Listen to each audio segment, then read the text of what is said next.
conocimientos, en prácticas, en valores. Y en relación a eso, ya ir derecho a los contenidos, organizándolos, digo, ¿no? Y acá aparecen algunas preguntas, me gustó esto y por eso lo estoy proyectando, porque se cruza la visión clásica de la planificación como con la visión de la enseñanza para la comprensión. Fíjense que aparece la idea de tópico generativo, de pregunta generadora, lo que hemos hablado. ¿Va a haber una pregunta generadora?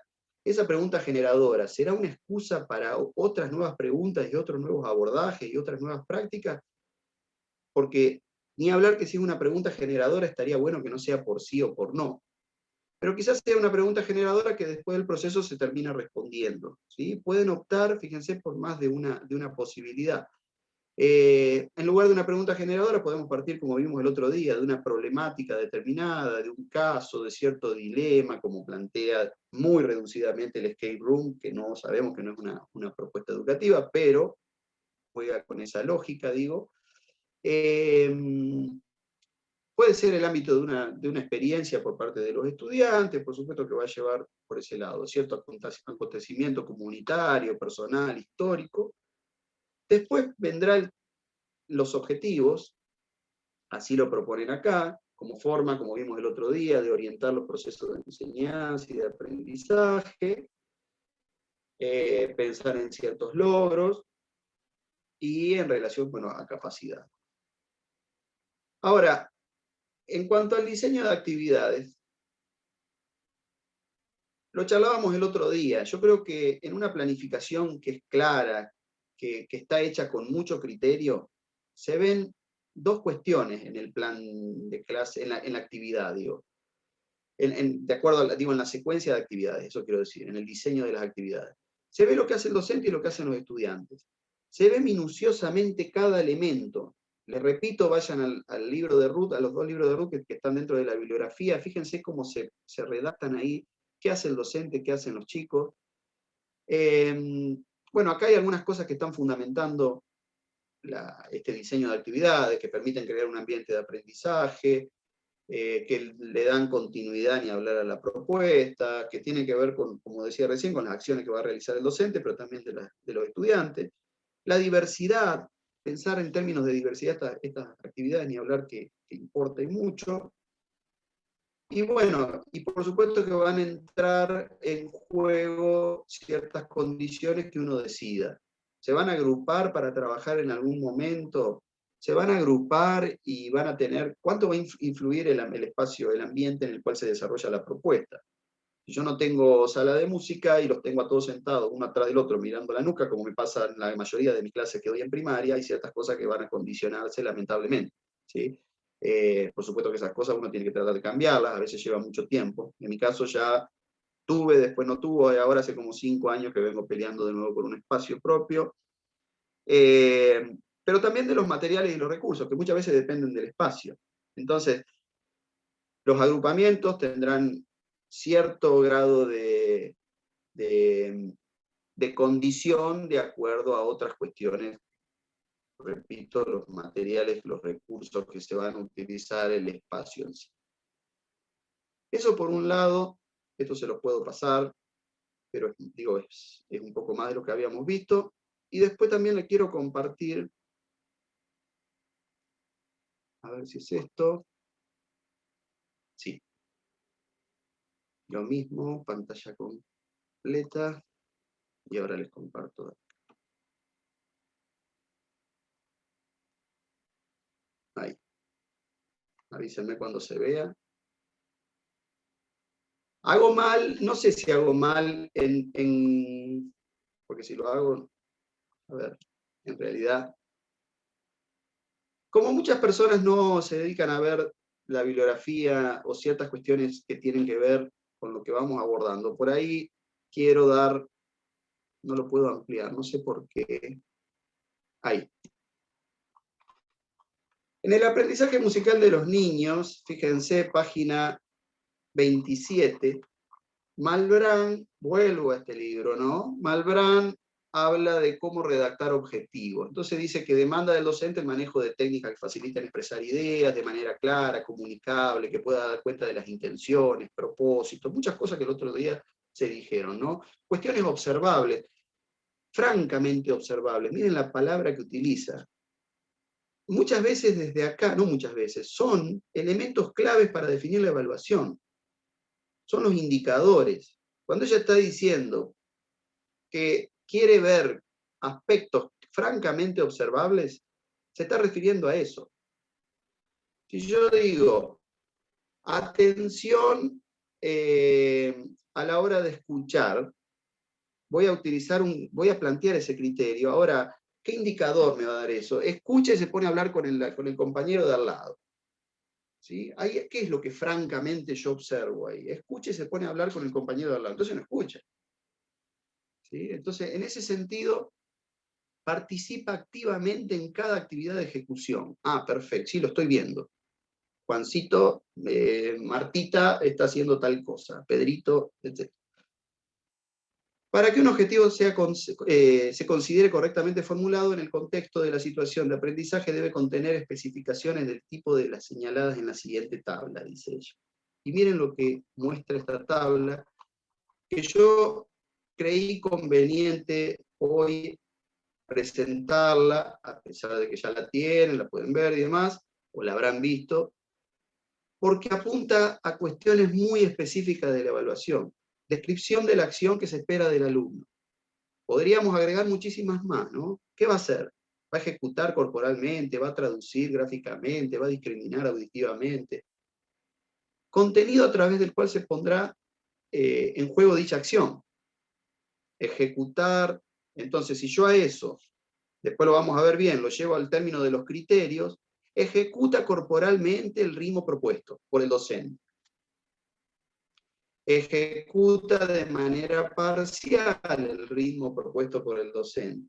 No ejecuta corporalmente, no quiere, se rehúsa a ejecutar corporalmente el ritmo musical, ¿sí?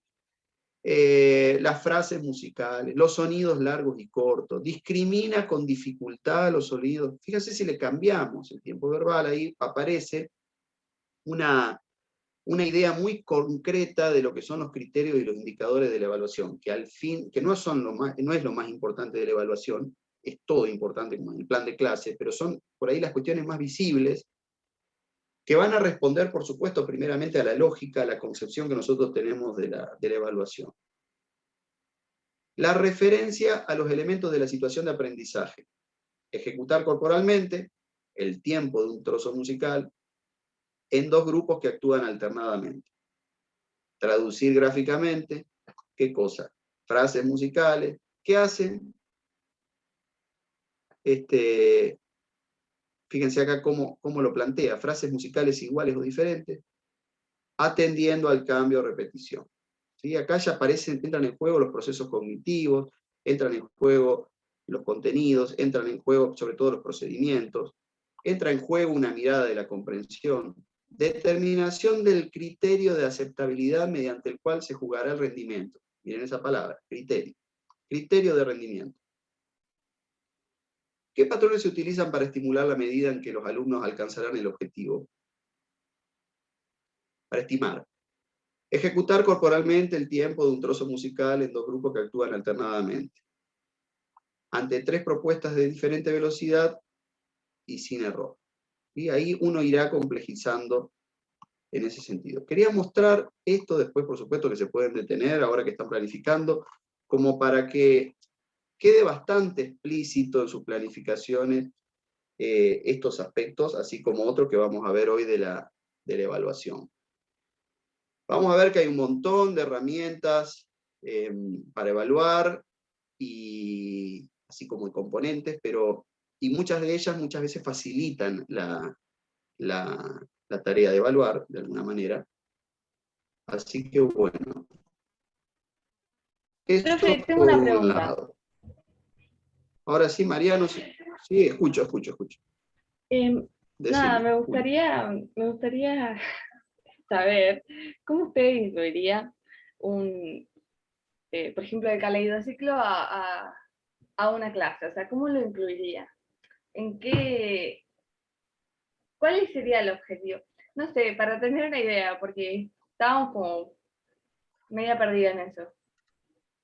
¿Cómo incluimos Caleido, sí. nuestro escape room, que tiene una forma enorme, que también abarcamos un montón de cosas, en una clase?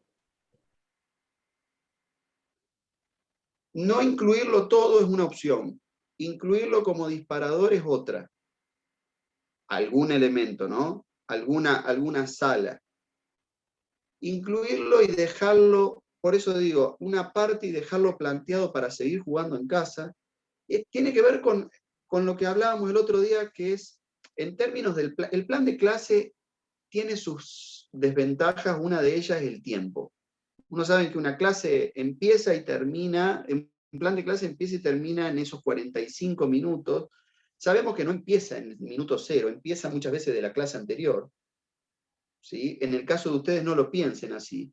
Si lo piensan así, piénsenlo porque los chicos ya estuvieron, y escríbanlo en la planificación. Durante la clase anterior, los niños estuvieron trabajando con la discriminación auditiva de sonidos. Tal. Bien, supongamos. Si no, lo pueden plantear desde cero. Por otro lado, sabemos que una clase, después de una clase vendrá otra, la mayoría de las veces, y nuestro plan de clase a veces, así como anticipa ciertas acciones en relación a lo que se hizo, predice de alguna manera y se anticipa lo que vendrá. Entonces, yo creo que, como pregunta Juliana, el escape room se podría plantear entonces, porque se va a seguir trabajando en otra clase, o porque lo van a trabajar, y eso estaría buenísimo, porque ahí empieza a jugar lo que son las propuestas híbridas, lo van a trabajar los chicos en su casa, lo van a vivenciar los chicos en su casa, con sus padres, a tal punto que yo, y ahí está una de las acciones del plan de clase, puedo proponer algún tipo de instancia de actividad que tenga que ver con una devolución, con un análisis de lo que sucede en casa. ¿Sí? Con un insumo que el niño o la niña traiga después de esa experiencia con el papá, la mamá, los hermanitos, un amigo, un compañero. ¿Sí? Ahí está entrando esto de que hablábamos anoche y que lo van a ver más reflejado en el artículo, de lo que es una propuesta híbrida de enseñanza, lo sincrónico y lo asincrónico, lo presencial y lo virtual. ¿Sí? Lo presente y eso que se está por anticipar. O sea, ¿cómo lo manejo en términos de datos también? Si los chicos van a seguir trabajando en el escape room en la casa, perfecto. ¿Habrá alguna devolución, algún insumo después que traerán o solamente quedará en una experiencia? La otra, hay tantas posibilidades, Juliana, que no sé si al darte más los voy mareando o ayuda. Pienso en esto también. Estamos bien. Estamos bien. Pienso en esto. Supongamos que dimos una sala y una sala se justifica dar una sola sala como disparador porque queremos trabajar un contenido específico que se presenta en esa sala en términos vivenciales. Repito, un disparador. Y las otras dos salas iban por otros contenidos. Bueno, ¿qué pasa si los van a trabajar al escape room los chicos después en la casa? Lo dejo libre a esa exploración de las siguientes salas. ¿Qué pasa con la historia del escape room? La trama, ¿sí? Esta narrativa que tiene, ¿cómo la introduzco en la clase o no la introduzco? Porque en realidad yo en la clase quiero ir específicamente a profundizar determinadas cuestiones, determinados contenidos, sean en términos de conceptos, de procedimientos, tengan que ver con el saber hacer, digo, con el saber o con el saber ser, que siempre está. En ese sentido, ¿no? Con respecto también a las metas de comprensión que quiero alcanzar, sabemos que en una clase la enseñanza para la comprensión ayuda, pero sabemos que la comprensión se desarrolla, en una clase se logra totalmente muy pocas veces, por supuesto que se logra, por favor no se malinterprete lo que digo, pero no es lo mismo de pensar como les va a pasar a ustedes el año que viene en didáctica 2 en términos de una unidad didáctica, donde yo digo tengo 4, 8, tengo tantas semanas, tengo la posibilidad, y ahí entra en juego de nuevo lo híbrido, de que los chicos continúan en casa. Ni hablar que la pandemia dio las bases de alguna manera, planteó este escenario que para mí no debería perderse. No digo hacerlo siempre, pero sí hay cierta lógica de que yo, y lo que hablábamos anoche, El fenómeno de la ubicuidad lo permite. Si hay algo ubicuo, es la música. Si hay algo ubicuo, es la música. Está en todos lados. Puede estar en cualquier lugar. Puede estar en cualquier lugar hibridándose con las particularidades del lugar. Si yo estoy escuchando música en mi casa, encerrado en mi habitación, no es lo mismo que esté sentado en medio de la calle. Por decir algo que puede condicionar la audición, la percepción, el análisis de la obra, que puede mejorarlo o empeorarlo en relación a la propuesta. Bueno, esta música que estás escuchando, ¿qué pasa con el entorno en donde la estás escuchando? ¿Sí? En ese sentido. Y con respecto a volviendo a esto, lo que yo quiero es que esté de alguna manera algo del escape room en la clase. Si está todo el escape room, que realmente se trame con actividades de la clase. A lo mejor cada sala es un disparador para continuar con una actividad. Yo sé que en una clase de nivel inicial, soy consciente de eso, tenemos escasos minutos. Escasos minutos. Pero ¿cómo llevaría algo o todo del escape room a mi clase de 20 minutos?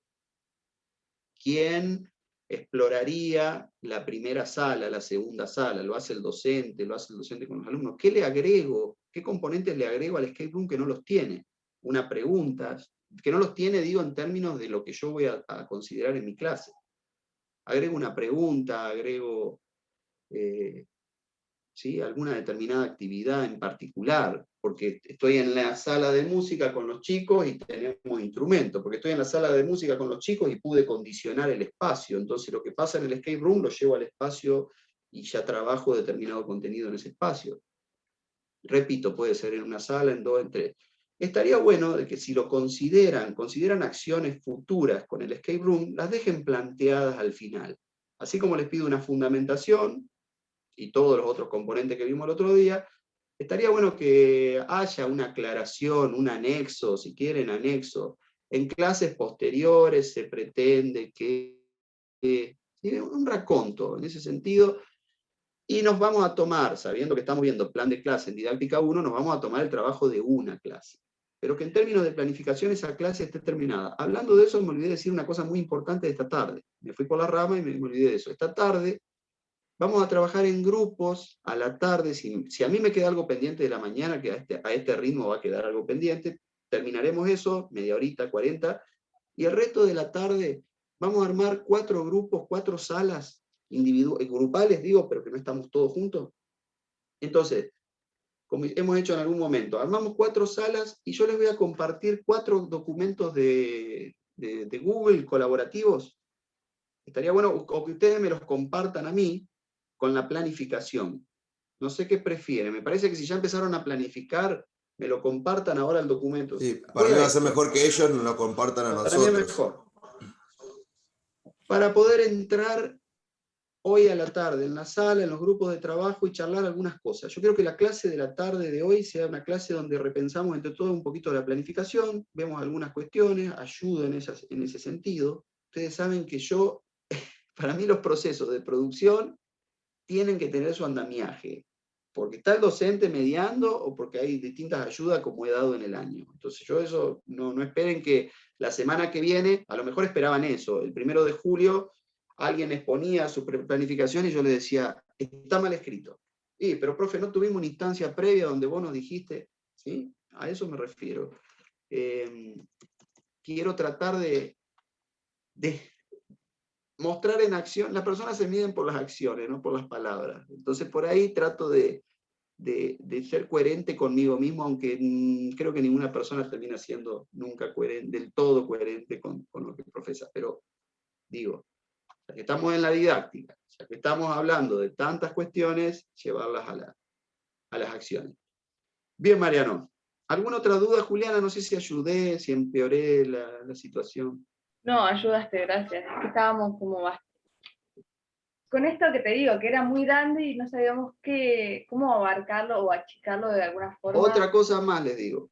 La semana que viene, antes del jueves, expongan a la mañana o a la tarde, quieren que tengamos otra consulta más, quieren que yo vea, ¿sí?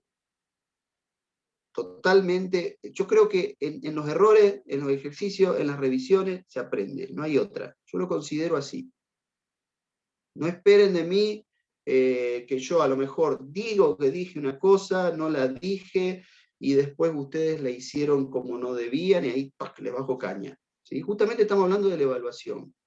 Porque eso, y es más, les pido que para la clase de hoy, cada una, en un momento lo vamos a hacer, piensen las buenas o malas evaluaciones que vivió. ¿Se van a acordar? No sé de qué se van a acordar más. No quiero anticipar la respuesta. Las justas, las injustas, las que midieron bien las cosas y no se midieron bien las cosas, las que se consideraron criterios que tienen una idea del aprendizaje y de la enseñanza errados, en las cuales se profesó una cosa y se terminó evaluando otra. ¿Qué enseño, qué evalúo? ¿Sí? Quiero que presten mucha atención a eso en recuerdo a las experiencias que ustedes vivieron, porque siempre lo digo, nuestro oficio docente muchas veces tiene, casi siempre, tiene huellas buenas y malas de nuestra historia, como nuestra biografía como estudiantes. ¿Sí? Nos identificamos y terminamos dando clase y nos va a pasar, me pasa a mí permanente, uy, estoy dando clase como tal en este momento, uy, me parezco a tal. ¿Sí? Y les va a pasar siempre, uno no lo puede evitar, pero voy a esto, también en esto de construir un oficio, yo eso creo que fui muy reiterativo en el año, lo habré sido y lo sigo diciendo y lo seguiré diciendo toda mi vida. Creo que un oficio se construye día a día, se construye repensando ciertas cosas. La evaluación, el que crea que la evaluación es para evaluar a los estudiantes solamente, está errado de acá a la China. Ese es otro gran error que hay en educación. No, evalúa a los chicos, me evalúa a mí, evalúa el proceso. Porque cuando planteamos las cosas, éramos tres, ahora nos dejemos, como dice Damián, a la hora de ir a los bifes somos todos vegetarianos. Me encanta esa frase, Damián, yo la repito. Bueno, estamos entonces. Vamos a proyectar y vamos a ir lo más claramente, no digo rápidamente, pero claramente posible. Me asusta la hora. Vamos, Mariano, porque nos va a quedar mucho para la tarde. Largamos con el power. Con el power, bien. Tremenda frase, sí, yo ya la incorporé también. Bueno. Voy rápido con las primeras placas. Quiero partir de esta pequeña expresión de María Caso. María Caso es una artista plástica española, le recomiendo sus libros, Red Evolution y Art Thinking, entre otros. Los tengo por ahí en PDF, se los puedo pasar, ya se los dije. Vean las charlas de María Caso en internet. ¿Sí? Es una persona que la verdad que tiene una mirada muy abierta, muy disruptiva, hasta muy jugada. Por ejemplo, habla de pedagogía sexy. En ese sentido también vean a Roberto, búsquenlo así, se los recomiendo. No quise pasar algunos videos de él en clase para que por ahí nadie se sienta comprometida desde algún lugar, porque es muy jugado. Vean a Roberto Rosler. Escriban Roberto Rosler, busquen sus videos, sus conferencias, no tienen desperdicio. Repito, el tipo es neurocirujano, muchas cosas realmente con otra perspectiva, muy, muy gracioso él, y una forma muy interesante. Creo que un docente tiene que ver esa dinámica de exposición que plantea Roberto Rosler. Bien, Abril se nos fue, ahí está entrando. De una educación basada en la evaluación a una educación basada en el aprendizaje. Creo que nos hemos quedado en un momento en una educación basada en la evaluación. ¿Por qué? Y porque es lo que les permite pasar a los chicos de año. Entregar las notas antes del 4 de mayo, porque si no, no se puede cerrar el bimestre. ¿Sí? Las cuestiones burocráticas de educación que nos terminan. ¿Vieron esa imagen donde están los chicos con distintas formas de su pensamiento y una maestra con una tijera que va recortando y va armando la misma forma exactamente? Bueno, las cuestiones burocráticas que tiene la educación muchas veces tienen impacto en ese sentido. Y creo que la evaluación, vista en esos términos burocráticos, muchas veces impacta en forma negativa, contraproducente. Pasamos, Mariano, vamos a la otra placa. Vimos el otro día algunas cuestiones generales del plan de clase. Esta idea de que tiene un sentido práctico, utilitario, que representa un punto de partida, pero también ese punto de partida, como decíamos hoy, se articula con lo que pasó muchas veces antes de la nueva planificación o lo que vendrá. Por supuesto que hay un punto de llegada, aunque en términos que es más reducido en términos de plan de clase. Nos aporta condiciones de orientación y control. Cuando hablamos de control, entiéndase que hablamos del control en relación a que no se descontrolen algunas cuestiones que nosotros planificamos, que son básicas para que la clase se desarrolle en términos concretos como la pensamos, a eso me refiero, ¿no? Que hay un hilo conductor que se trama entre las múltiples estrategias y acciones que van a hacer tanto el docente como los estudiantes, acordémonos que pasa por los dos lados, que tiene en cuenta un itinerario curricular. Bueno, en este momento, en este tiempo del año, en esta clase, yo voy a trabajar tal cuestión del currículum, porque en otro momento, porque ya lo trabajé, porque no lo trabajé, porque el año que viene. Eso les va a pasar, pasa mucho en la escuela primaria. Uno dice, bueno, a la larga, todos los años considero los mismos contenidos, sí, pero no el grado de profundidad. Entonces ahí empieza a jugar un poco este itinerario curricular.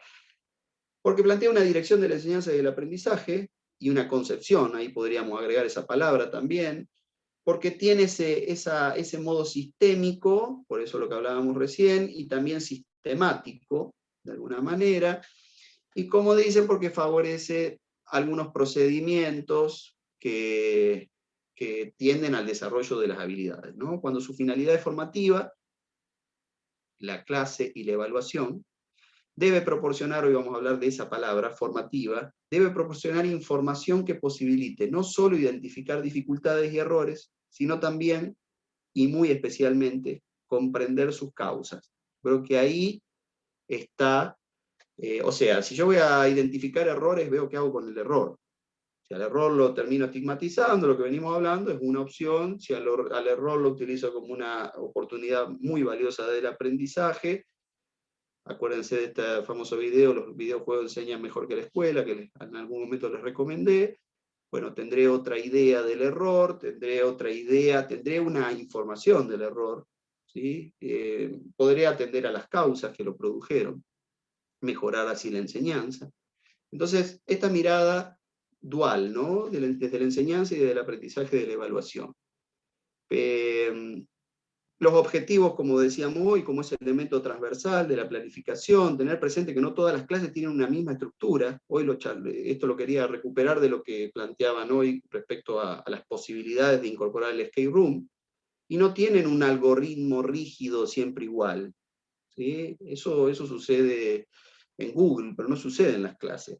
Cuando digo Google tiene mucha información, pero no sabe hacer preguntas, también tiene que ver con esto. Una clase mía puede ser hoy así, y dentro de 40 minutos totalmente distinta, y hay un montón de formas de justificar el por qué.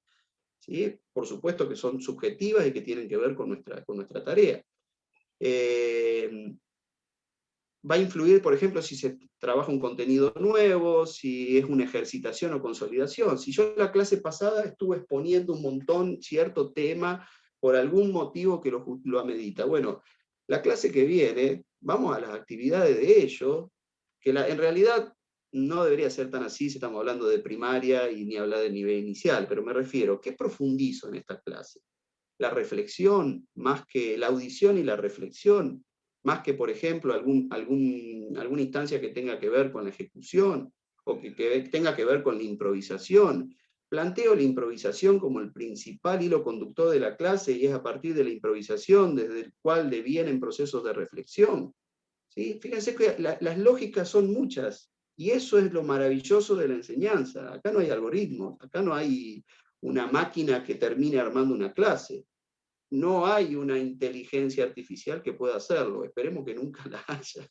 No creo que se pueda conseguir. Y ahí está lo artesanal, ¿no? No hay una fabricación en serie en una clase. Entonces me parece que es lo que más nos entusiasma en términos del oficio. Pasamos a la otra, Mariano. Bueno, voy a ir muy rápido con los componentes porque lo vimos el otro día. Sí agrego esto de la fundamentación que el otro día se dijo por afuera, pero que estaría bueno que en las planificaciones de ustedes esté. No estoy hablando de escribir un libro, libro, estoy hablando de en 2 párrafos breves, bueno, plantear ciertos supuestos teóricos que tienen que ver con el marco referencial, en qué línea teórica nos ubicamos en relación a los contenidos.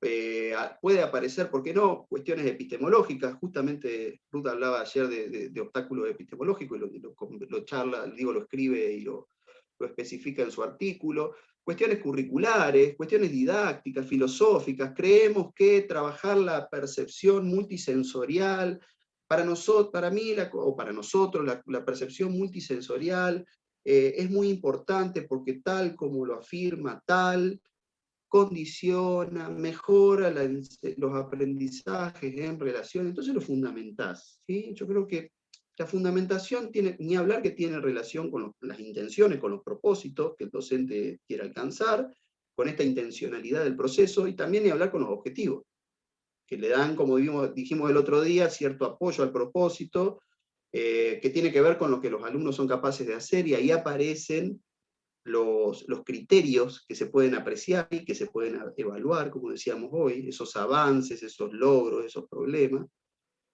Y acuérdense que el tema de los objetivos tenía que ver con esto de plantearlos en infinitivo, ¿no? Que sean capaces de, que reconozcan, que identifiquen, que utilicen, dijimos el otro día, por ejemplo. Y bueno, y hablar que en la fundamentación puede haber también algunos datos que nos aporten información para la fundamentación de los contenidos, ¿sí? Ni hablar que sabe que los contenidos van a ser el eje central de toda la propuesta, que parten de esa idea de qué voy a enseñar. Bueno, voy a enseñar ritmo, campo rítmico. Bueno, ¿qué del campo rítmico? Por decir algo, ¿no? Y vendrán después las actividades. El otro día charlábamos esta idea de actividades que evitar de que terminen siendo, como pasó muchas veces en la pandemia, un salpicón de cosas, un amontonamiento de actividades que a veces no tienen sentido, pero que en realidad, si uno las considera criteriosamente en una planificación, van a ser el hilo conductor, van a ser imprescindibles. Recordar esto que veíamos el otro día cuando se cita a Bloom, y el famoso Bloom de la taxonomía de Bloom, allá de los 70, cuando propone estos niveles de comprensión. Él habla de traducción, de interpretación y de extrapolación. Traducción en relación a expresar un texto en otras palabras, ¿sí? O lo pasan de un símbolo a otro. Ahí aparece, ni hablar, con mucha fuerza la música. La interpretación, cuando se puede ir un poquito más allá del reconocimiento de las partes separadas. Esto es más difícil con lo más chiquito, pero se puede hacer. Se pueden, de alguna manera, descubrir esas interacciones, y también las interrelaciones que hay entre las partes, de lo que se ha visto como un todo en una primera instancia. Pero también la extrapolación, decía, cuando los estudiantes realizan inferencias y proponen conclusiones posibles. Ni hablar que esto es para cuando, más que nada, segundo ciclo, tercer grado, podríamos pensarlo como algo que realmente se puede aprovechar y mucho. Y con respecto la evaluación, vamos a hablar hoy. El tiempo, sabemos que es como que hay 3 grandes tiempos: el tiempo que va a venir después de la clase siguiente, el de la clase en sí, y el que pasó antes de la clase. Entonces ahí también aparece la evaluación. Bueno, hubo una evaluación diagnóstica de mis estudiantes, yo conozco al grupo, ¿qué sentido tendría la evaluación diagnóstica? ¿Cuándo se tendría que plantear? Obviamente antes de ir a los bifes, diría Damián, ¿no? La evaluación diagnóstica nos va a dar, como les da a los médicos, una noción, una decisión, que conllevará una decisión. Mire, usted tiene fiebre, tómese un paracetamol, ¿sí? Entonces, en ese sentido, tenemos una perspectiva desde la cual planificar la clase. Ustedes dirán, profe, pero el trabajo práctico número 3, nosotros no conocemos a los chicos, no hemos observado la clase, nos estamos imaginando alumnos. Bueno, tengo que darle la mala noticia de que a los chicos y chicas que están haciendo la práctica hace 2 años que están en esa situación. No fueron a observar, vieron videos de algunas observaciones, de algunas prácticas ya realizadas años anteriores, y en esas condiciones tienen que planificar. Pero bueno, también en este momento muchas carreras, muchas disciplinas, muchas profesiones, eso quiero decir, están en la misma situación. Entonces, tener en cuenta que por lo menos que existe, ¿no? Esta evaluación diagnóstica, esta mirada que nos permite anticipar eso. Y ni hablar que los recursos, como decíamos el otro día, que van a aumentar la motivación, la inmersión, podríamos pensar también en la clase, recursos que motivan más la ejercitación, que llevan más a instancias de sensibilización. Bueno, quiero desde el vamos sensibilizarlos a todos. Por supuesto que no voy a utilizar para un niño muy pequeño una palabra escrita en el pizarrón, sino que voy a utilizar algún recurso que los condicione mucho más en términos de la sensibilidad. Pero a lo mejor para chicos más grandes, partir de la reflexión a partir de una palabra, de la reflexión a partir de un video. Entonces fíjense cómo se van tramando las actividades con determinadas actividades, las actividades digo con determinadas habilidades, ¿sí? A eso me refiero. Pasamos, Mariano, de placa. Esto lo tienen entre los textos de la bibliografía, esta propuesta de la enseñanza para la comprensión que nos plantea pensar de atrás para adelante, de atrás para adelante, de adelante hacia atrás, digo. ¿Y qué quiero que los estudiantes comprendan? ¿Cómo sé que lo comprenden? Y cómo saben ellos que comprenden. Entonces, empezar un poco por esta idea de los tópicos generativos, de seleccionar determinados temas, pasar a las metas de comprensión, ¿sí? ¿Qué es lo importante del tema? Plantearlas en relación a eso, a qué es lo importante del tema, y desde ahí pensar en ciertas actividades como desempeño de comprensión.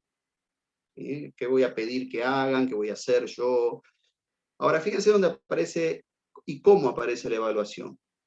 Como algo continuo y que tiene que ver con el saber, con saber lo que han aprendido y lo que han comprendido. El saber porque me plantean alguna instancia en la que tengo que explicar, que ejemplificar, que aplicar, que justificar, tengo que comparar, tengo que contextualizar, tengo que generalizar. Entonces ahí, después de cada actividad, puede venir una actividad que tiene que ver con eso. Entonces, por ejemplo, una actividad de percepción, tranquilamente puede devenir en una actividad en la cual hay que ejemplificar, por decir algo, o aplicar determinado conocimiento. Ya está esta idea de la comprensión, ¿no? De desempeñarse en nuevas instancias, en aproximaciones sucesivas, como dicen estos autores, igual que Wiggins y Tiger, que también son autores que tenemos en la bibliografía. Para muchos autores, el reto de la educación del siglo XXI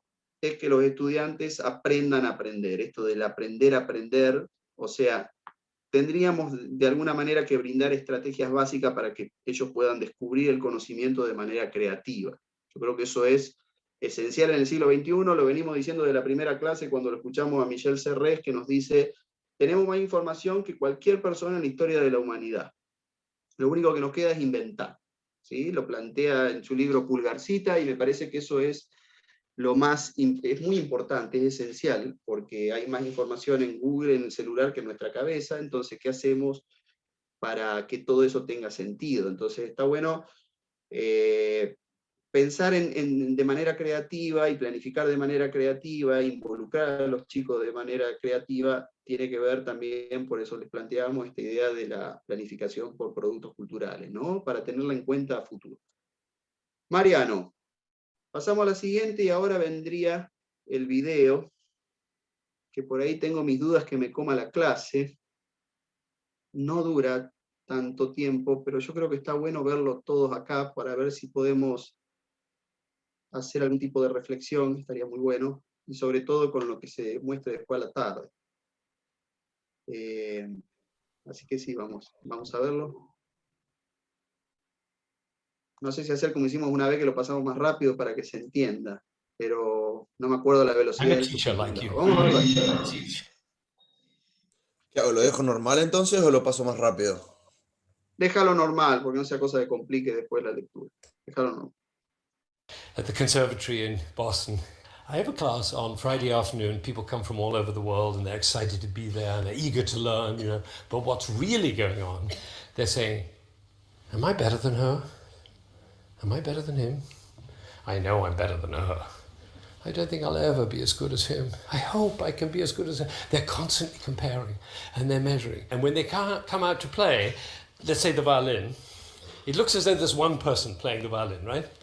There are two people. There's the person who's playing the violin, and then there's another person standing behind the person who's playing the violin, whispering in his ear, "You haven't practiced enough." Do you know how many people play this piece better than you do? That difficult passage, you missed it the last time. It's coming right up. You're going to miss it again. That's the voice in the head. And if anybody's saying, what does he mean, a voice in the head? What's he talking about, a voice in the head? That's the voice I mean. Took a moment for you to hear it, right? But that voice keeps talking and talking and talking, and it never stops. You know, sometimes it talks so loudly that it drowns out the music. So my job is to get hold of that voice. And this is how it works. I do it each year.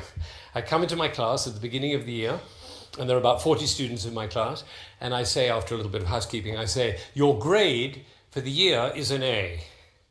You're an A, that's your grade. And there's one condition. The condition is that they have to write me a letter in the first 2 weeks of the class, of the year. The letter must be dated the following May, when the class ends. So the date at the top is May 2000 of the next year. And then the letter must begin with these words: "Dear Mr. Zander, I got my A because..." Then they have to write a letter describing who they will have become by the following May to justify this extraordinary grade. And I tell them to fall passionately in love with the person they're describing in the letter. And they do. They write about who they would be, who they could be, who they see themselves having. Only that damn voice would stop telling them they can't do it. When I come into class, the person I teach is the person that they have described in their letter. You see, I only take A students. Now, there are a few people looking very concerned and saying, how does he do that? Well, the answer is very simple. You can give an A to anybody. You can give an A to a waitress in a restaurant, to a taxi driver. You can give an A to the other drivers when you're driving in traffic. You can give an A to your mother-in-law. You can give an A to your boss. You can give an A to anybody. What happens when you give an A is that the relationship is transformed. This is hard for teachers. I know this is very, very hard. I addressed a group of teachers earlier this year, and one of them came up to me afterwards and said, I like this giving an A, it's sweet, he said. But he said, but it doesn't make, you don't know the students, you don't know them, you don't know their work. So I imagine as the year progresses and you find out that some of them are quite mediocre, I imagine you modify the grade, right? I said, no, and then I tell them about this young girl I met. She's about 15. I said, what's your name? She said, Joy. I said, I beg your pardon? She said, Joy.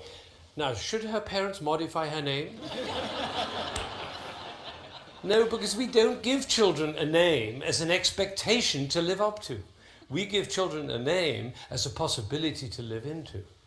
The person who understood this perfectly was Michelangelo, and I'm sure you've heard this beautiful thing, but it bears repeating.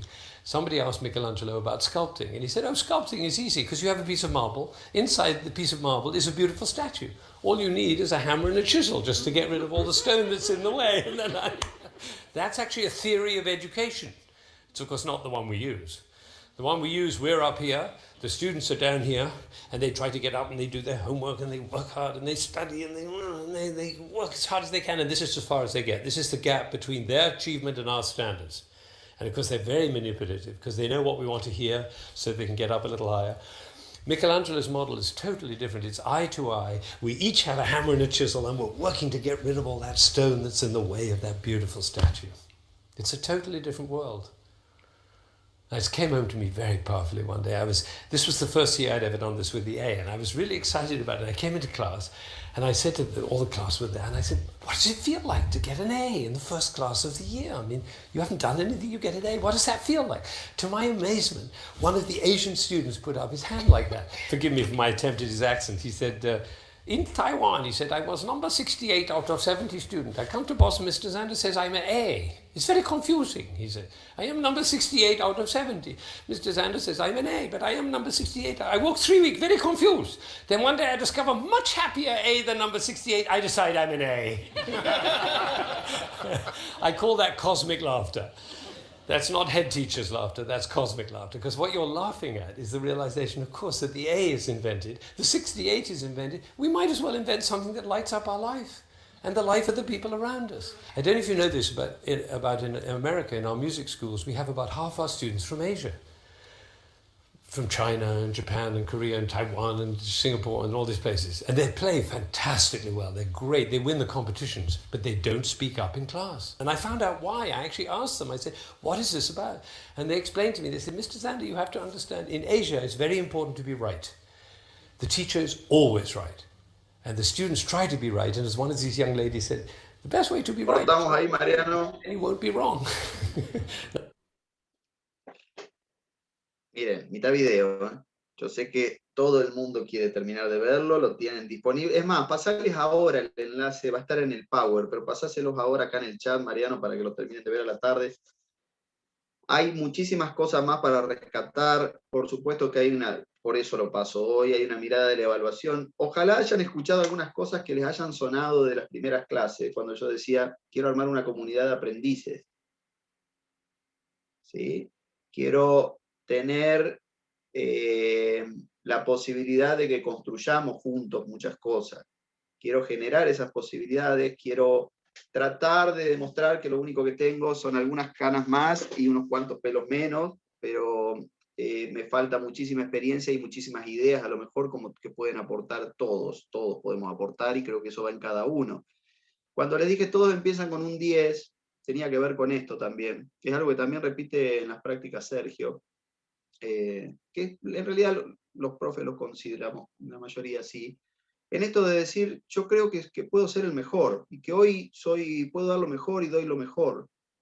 Y de ahí, en relación a mis errores, veré la nota que me pongo al final, y habrá algunas cuestiones que realmente seré totalmente consciente de que me falta mejorar, y no quiere decir que si este año es un 8, el año que viene tenga que ser el 8, y tampoco quiere decir que ese 8, ¿cuánto dice ese 8? Con respecto a un 9, un 7, si vamos a lo cuantitativo. Ahora, en términos cualitativos, la evaluación tiene otra perspectiva. Me acordaba de esto que él hace con la carta, con lo que yo acabo de decir recién de la evaluación diagnóstica, ¿no? Esta evaluación que me da cierta información, es una estrategia que él utiliza ahí, y la carta termina siendo un instrumento de evaluación. ¿Sí? Que hoy lo vamos a ver, que hay distintos instrumentos de evaluación. Él decide que sea una carta, un instrumento alternativo, interesante de evaluación, que se podría plantear en distintos momentos, y cómo él le da esa importancia a la evaluación diagnóstica. Les queda el video para terminar de verlo después en un ratito a la tarde, son 6 minutos. Le digo, la verdad quiero avanzar para que no nos coma tanto la clase de la tarde, para irme a algunas placas puntuales que nos están quedando, así que en realidad son varias. Así que por eso avanzamos en ese sentido. Cuando puedas, Mariano, vamos a la placa que sigue del video. Un segundo que prendo la luz. ¿Está? Ya no veía más nada. Bien. Estas preguntas intentan, por supuesto, darme una pauta para la hora de planificar, para la hora de evaluar, ¿no? ¿Cómo entiendo la enseñanza y el aprendizaje? Si yo me paro en Frigerio, y lo vieron el año pasado con Pablo, voy a decir que educar es una acción política que tiene que ver con distribuir la herencia, que tiene que ver con designar al colectivo como heredero. Ahora, si yo tengo esa concepción, por supuesto que va a ser una. Si yo tengo una concepción de que educar es llenar una cabeza vacía, si yo tengo que enseñar que aprender es solamente escuchar al que sabe, al sabio, es más, como lo veo como en esa idea de lo magistral y demás, de que yo no sé nada y él lo sabe todo. Entonces empieza ese juego de cómo entiendo la enseñanza, si la entiendo como una cuestión de estímulo-respuesta, si la entiendo como una forma de construcción, si la entiendo que esa forma de construcción es social, y ni hablar que entra en juego lo social, si la entiendo como que aprendo de los otros y los otros aprenden de mí, que todos aprendemos de todo, que el conocimiento es algo inacabable. ¿Qué enseño? Esta era lo otro. ¿Sí? Si yo entiendo la evaluación y la enseñanza de tal manera, ¿qué enseño? Ya sé, enseño música, pero ¿qué voy a enseñar de la música? ¿Cómo lo considero a eso que enseño? Porque en relación a esas preguntas vendrá el cómo y qué evalúo. Y las actividades de evaluación deberían tener como finalidad principal favorecer, dice Anijovic, una autora que vamos a citar, y les recomiendo cualquier texto de ella, charla, video, favorecer el proceso de regulación. Fíjense cómo ella utiliza esta palabra, regulación, para la evaluación, porque es una manera que los propios estudiantes puedan detectar sus dificultades, ahí está la mirada de los errores, y dispongan de estrategias e instrumentos para superarlas.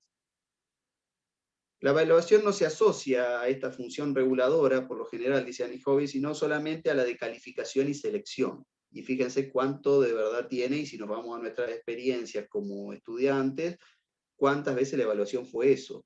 Solamente calificar, seleccionar, porque este va a entrar a tal lugar, el otro a tal otro, ¿sí? Los contenidos y procedimientos seleccionados para evaluar con finalidades calificatorias y los criterios de evaluación aplicados condicionan totalmente cómo el profesor enseña y cómo el alumnado estudia. Le estoy leyendo textual a Anijovic porque creo que me parece que está bueno repensarlo desde estas palabras. Entonces esta es la idea de regulación. Y ahí aparece también la regulación en relación a las preguntas que puedo plantear en los exámenes, si son memorísticas, reproductivas, si son esas preguntas donde hay que repetir lo que dice el libro, o son esas preguntas que me llevan a nuevas búsquedas y me llevan a nuevas preguntas, o me llevan a responderla a partir de conclusiones mías, ¿no? Porque hay preguntas que el día antes del examen se estudian de memoria, y voy al examen y se responden, y le digo al profe todo lo que le tengo que decir, y queda hermoso, y me pone un 10.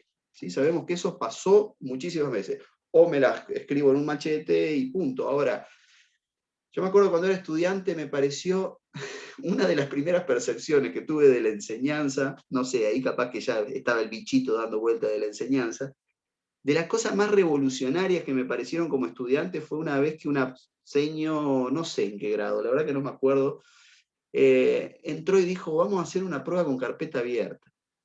Y nos quedamos todos, ¿cómo con la carpeta abierta? Pero claro, ¿por qué no? Vamos a hacer en muchas universidades, hace unos años lo escuchaba, no, les digo la verdad, no me acuerdo de quién, sino le diría de una de las charlas TED, que en algunas universidades, me parece que de Cristóbal Cobo, que una de las universidades, de muchas de las universidades ya se están tomando exámenes con Google abierto. El hecho de tomar determinada determinación, valga la redundancia, justamente tiene que ver con la mirada de qué se enseñó, del proceso, de qué voy a evaluar, ¿sí? Y qué preguntas voy a hacer, justamente. Pasamos, Mariano, a la otra.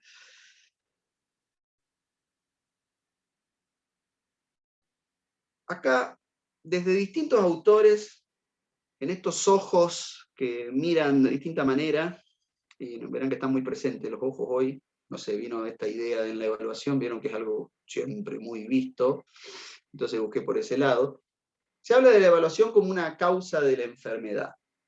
Se dice que es la causa de que el sistema educativo actual está enfermo, porque no tenemos una educación que se basa en la evaluación, tenemos, mejor dicho, una educación que se basa en la evaluación, en vez de una educación basada en el aprendizaje. Si pensáramos más, como decía hoy acaso, esto viene de ella, una educación pensada en el aprendizaje y no en la evaluación, la cosa iría un poquito distinto. Tenemos una educación cuya principal meta es la certificación, legitimar, y a partir de eso, bueno, el proceso se condiciona en las notas, en el número, y no en lo cuantificable, y no por ahí en lo cualitativo. ¿Acaso plantea esto en Reduvolution, que es uno de sus textos de 2013? Pero también, por ejemplo, podemos pensar en lo que plantea Piaget. Piaget decía que la tarea de un docente, más que corregir desde afuera, es crear las condiciones para que se corrijan a sí mismos. Y entonces ahí aparece esta idea de la autoevaluación. No la inventé ni yo, ni Ruth, ni no sé quién, esto tiene años, y ya Piaget mencionaba esta posibilidad de autocorregirse, de corregirse, de autoevaluarse. Tiene que ser una instancia más de ayuda más que arma. Esto también se suele ver la evaluación con un arma, pero con el feo sentido y el peligroso sentido de esa palabra muchas veces, ¿no? Como el castigo, como les tomo la prueba sorpresa, ahora van a ver, ahora por portarse, como un castigo ante ciertas cuestiones que tienen que ver más con lo actitudinal. La clase pasada, y no estoy diciendo que no lo he hecho como en mi carrera docente y les va a pasar. La clase que viene esto lo reviento, porque esta semana no me escucharon. ¿Sí? Estoy haciendo, esa es la idea, tener una perspectiva amplia de la evaluación y cómo también dar cuenta de que muchas veces va cambiando y a veces a pesar de nosotros. ¿Sí? Se incorporan cuestiones que tienen que ver más con lo inconsciente, con prácticas que se vuelven culturales en la escuela, eso también. Eso también. En este momento, por ejemplo, hay escuelas en las cuales solamente la propuesta pasa por un apunte. ¿Les dejaste el apunte a los chicos ahora para la pandemia?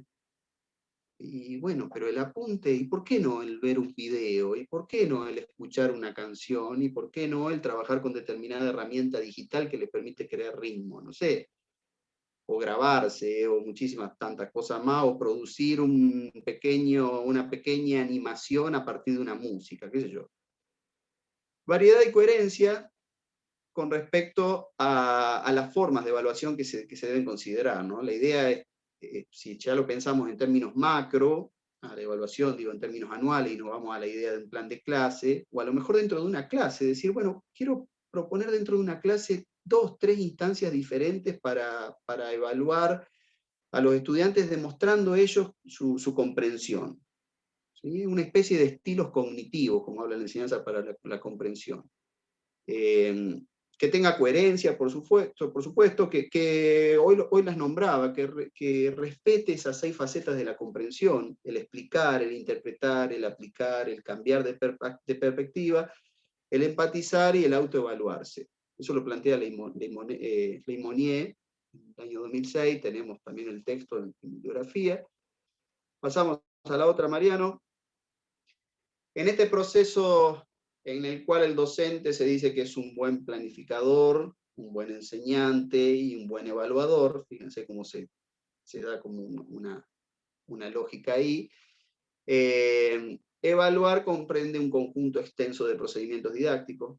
Podríamos utilizar, cuando uno busca sinónimos de evaluación, encuentra estos y muchísimos más, ¿no? Y fíjense cómo cada uno habla por sí mismo y tiene distintas perspectivas de la evaluación. No es lo mismo medir que expresar, estimar que apreciar, de alguna manera algunos tienen más cercanía, otros no. Aprender con H, ¿no? Que pronunciar.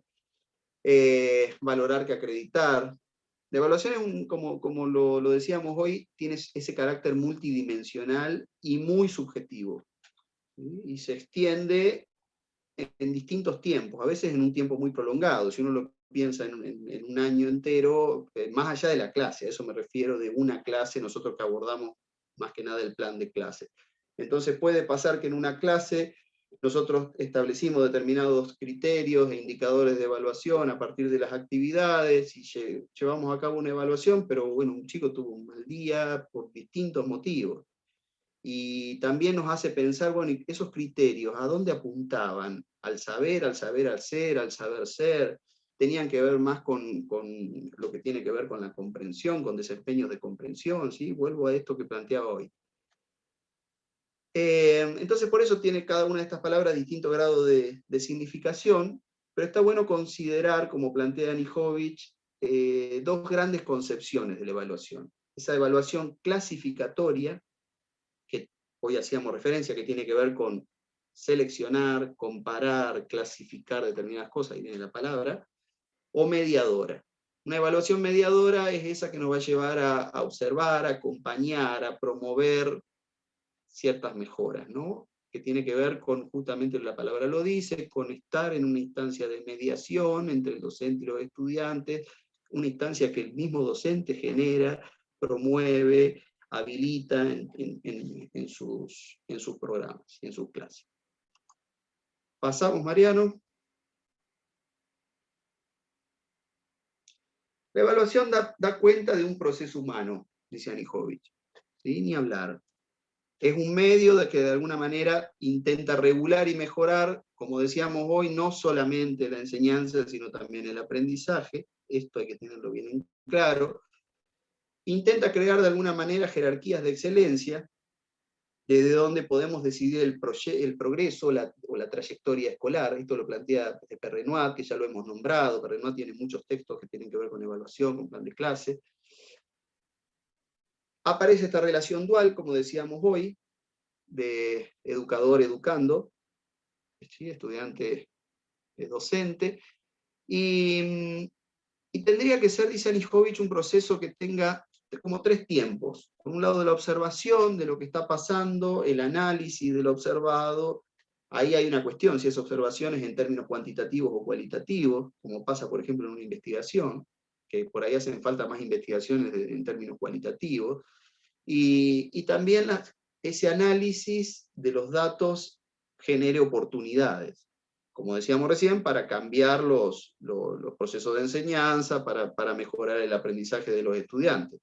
Entonces, buscamos con la evaluación, deberíamos buscar, dice Anijovic, observar los aprendizajes individualmente, analizar y comparar sus diferencias, y grupalmente, analizar y comparar para comprender sus diferentes estrategias de aprendizaje, llevarnos en esto de mejorar la enseñanza a delinear nuevas estrategias metodológicas que mejoren esos aprendizajes, pero también aparecen estas cuestiones burocráticas, porque la evaluación hay que entregarla, cierra el trimestre, cierra el bimestre, cierra el año, tenés que hacerlo antes del jueves, y el viernes hacer las entrevistas, porque el lunes hay que cargar en el sistema de las notas. O sea, una cuestión que va a estar en todas las escuelas, ¿no? Yo no reniego de eso, sí hay que tenerla muy presente, a veces sí reniego, le va a pasar, todo el mundo reniega de esas cuestiones burocráticas, porque la verdad que, bueno, ojo, ayudan a que los tiempos sean por ahí más regulados y demás, cosa que a veces cuesta más, a veces menos. Las verdades, dice un tal Hoffman, que la verdad que no lo conozco, lo cita Anijovic, dice que las verdades son siempre provisorias en evaluación. Y está bueno esto, porque como decíamos hoy, la evaluación no es algo objetivo, sino más subjetivo y más cambiante de acuerdo, a veces de un grado al otro. Hablamos de la misma edad muchas veces, como lo hemos dicho con otros componentes que hacen a la clase. Pasamos, Mariano. Anijovic también propone como 3 tipos de evaluación. La evaluación del aprendizaje, la evaluación para el aprendizaje y la evaluación como aprendizaje. La primera, la del aprendizaje, se asocia más a esta evaluación sumatoria, dice, ¿no? Que mide qué saben los chicos, las chicas, cuáles son los posibles estándares que voy a utilizar para medir eso, y desde allí determina una especie de ranking entre ellos, de alguna manera con cierta intención que tiende a certificar. La evaluación para el aprendizaje, en cambio, está relacionada con lo que vamos a ver después, que es la evaluación formativa, que hoy ya hicimos referencia a eso, que nos va a ofrecer una información a los docentes para modificar las prácticas de enseñanza y los aprendizajes de los estudiantes, pero también va a brindar retroalimentaciones para que los estudiantes mejoren sus procesos. Entonces, ahí hay una gran diferencia con la primera, ¿no? Que ofrece estas retroalimentaciones en cuanto a poder mejorar la adquisición, los procesos de adquisición del conocimiento. Y la evaluación como aprendizaje tiene que ver también con la evaluación formativa, igual que la anterior, pero enfatiza más el uso de la evaluación como proceso de desarrollo y apoyo a la metacognición. De alguna manera antes se planteaba, pero en este enfoque los alumnos monitorean lo que están aprendiendo. Es algo parecido a lo que él decía recién con esa nota que después ellos van cambiándose todo el tiempo, fíjense, e intentan dar cuenta de los errores para posteriormente realizar ajustes. Ahí hay un involucramiento mucho más activo de parte de los estudiantes. Podría haber decidido, por ejemplo, este año yo, que ustedes a lo largo del año, como plantea lo veíamos recién Sandra en el video, a lo largo del año ustedes se vayan cambiando la nota, todo el tiempo. En esta clase mi nota dejó de ser un 9 y pasó a ser tal, dejó de ser un 7 y pasó a ser tal, siguió siendo tal, y tenga realmente instrumentos, tengan ustedes instrumentos concretos para hacerlo. Es una posibilidad. Pasamos, Mariano. Se habla que existen diferentes tipos de evaluación. Y ahí está lo que hoy él proponía una, pero hay muchísimas, ¿no? Esta diagnóstica casi siempre se tiene que hacer, y ni hablar a principio de año, en una primera cursada, pero en un reemplazo, que me llaman un día, por supuesto que es medio difícil, aunque la podría considerar como los primeros 2 minutos de clase en la que hablo de cualquier cosa para conocer al grupo, no de cualquier cosa, yo sé de lo que hablo, pero me refiero no de cualquier cosa relacionada al tema en sí que ese día voy a plantear, a proponer. Ahora, la evaluación procesual, por supuesto que es la que se da y mucho, la que se tendría que dar y mucho, porque no desconoce las distintas etapas del proceso, buenas, malas, más contraproducentes, menos. Y esa evaluación final que puede tener diferentes sentidos de acuerdo a cómo lo considero yo. Si se estaba armando un producto y al final se muestra el producto terminado, también va a tener peso el proceso en el cual cada una de las partes del producto se consideraban como partes de un todo, se relacionaban entre sí, se asumían, se reflexionaban, se tenía una idea sobre esas partes, por eso el primer trabajo práctico, digo, en términos de lo que pasó este año en el programa. La sumativa o formativa, que lo charlaba recién, lo decía recién Annie Hoyes, pero también está la cuantitativa y cualitativa, la normativa, hoy hablábamos de eso. La normativa, por ejemplo, tiene que ver con esto de decir, bueno, en tal escuela van a entrar, me pasó a mí cuando entré a la secundaria, que por una centésima no entré, yo me anoté en escuela técnica, enfrente de la escuela que le contaba el otro día a Sofía, a la que fui a la primaria, y cuando quise entrar a electrónica, que era lo que me gustaba en ese momento, no entré por una centésima o décima, no sé, y entró otra persona, y bueno, después tuve que ver la posibilidad en el tiempo de pasarme a eso, no seguir ahí donde quedé. Después está lo criterial, lo personalizado, por ejemplo, las adaptaciones curriculares. Hoy en día tenemos, ya saben que no existen más esta mirada a ver, hay una idea de la diversidad, no existen estas escuelas especiales donde se mandaban a chicos allí, a chicos con determinadas características, sino que bajo la mirada de la inclusión, que me parece estupendo, se genera esta posibilidad de que uno tenga dentro de un aula mucha diversidad en cuanto a los aprendizajes. Entonces uno dice, bien, tengo que hacer ciertas adaptaciones curriculares. Tengo una maestra que acompaña a un nene que tiene determinada diagnóstico, y uno dice, bueno, tendré que consensuarlo con ella, tendré que readaptar la evaluación. Las instancias de auto, co y heteroevaluación, que hoy la decía, lo presencial, la distancia, mixta, también lo podríamos considerar en esos términos. Lo que sigue son 10 preguntas sobre la evaluación y 10 ideas claves para responderlas. Yo les dejo ahí el enlace para descargarlo, esto es de San Martín. El libro empieza así, y no sé, leo por lo menos las 3 primeras, después hay muchas placas con otras. ¿Por qué creer el principal objetivo de la evaluación es solo conocer los resultados del aprendizaje, y en cambio no pensar en la evaluación como la actividad que lo impulsa y favorece que sea de más calidad? Y entonces se plantea 10 ideas clave con cada pregunta. La idea clave número 1 en relación a esa idea es: la evaluación es el motor del aprendizaje, ya que de ella depende tanto qué y cómo se enseña. ¿Qué enseño y cómo enseño? Miren, volvemos a eso, cómo, el qué y cómo se aprende. Fíjense en esta primera idea clave, cuánto se resume de lo que dijimos hoy. ¿Por qué creer que evaluar es poner una nota a cada estudiante, y en cambio no pensar que es conocer la estrategia utilizada por la alumna o el alumno en la ejecución de una determinada tarea, comprender las causas de sus dificultades y ayudarle a tomar decisiones sobre cómo superarlas? Entonces plantea una segunda idea: la finalidad principal de la evaluación es la regulación, tanto de las dificultades y errores del alumnado como del proceso de enseñanza. Fíjense que no se mueve de esta dualidad entre el enseñante y el aprendiz. ¿Por qué no dejar de transmitir al alumnado que los errores son algo malo, que se debe esconder, y en cambio pensar que aprender es superarlo y es bueno expresarlo? El error es útil, conviene estimular su expresión, ¿sí? Estimular su expresión para que se pueda detectar, comprender y favorecer su regulación. En las placas que siguen están las otras 7, leí 3, y las otras 7. Pasá, Mariano, hasta la placa que tiene abajo a la derecha un ojo, otro ojo más, donde está la número 10.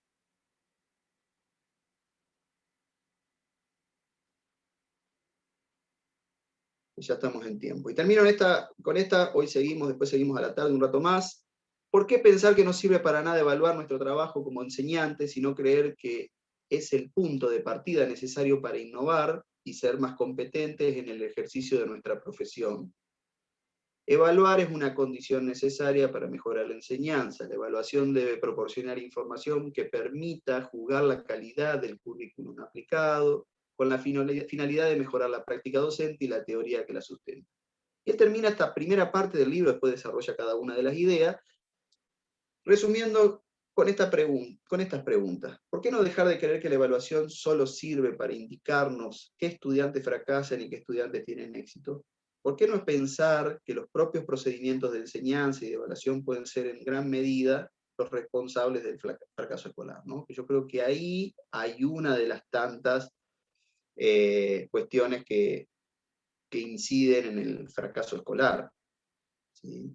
Y ni hablar, esto lo van a ver bien el año que viene en la secundaria, aunque se está viendo cada vez a edades más tempranas. De las propuestas no terminan siendo lo suficientemente acordes con ciertas lógicas que tienen que ver con las generaciones que nos tocan educar y que por supuesto van cambiando de época en época. Cortamos acá porque estamos en hora, tal como dijimos. Nos pasamos unos minutos, disculpas. A la tarde seguimos con lo que falta, no sé si creo que lo terminaremos antes de que, porque repito, quiero darles por lo menos una hora, 50 minutos para armar estos grupos. Vieron que digo mucho y después lo reduzco un poquito. Me conozco. Y para darles un tiempo de que se junten en grupos, les pido esto para la tarde si no lo hicieron. Calculo que la mayoría de los grupos lo habrá hecho, si no, digo, traten de hacerlo para hoy, es copiar y pegar. Generen un documento colaborativo de Google, de Drive, y compártanselo a Mariano y a mí. Yo les paso por las dudas el correo de nuevo, lo tienen, pero por las dudas.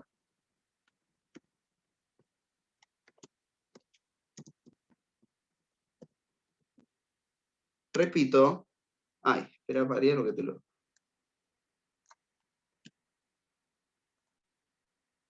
Ahí va. Bien.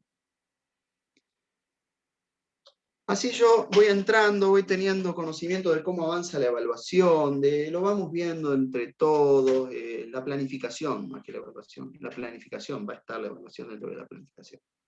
Repasen mucho si no lo hicieron el video de la clase pasada, el power de la clase pasada, lo que han visto en la bibliografía, lo que se viene conversando.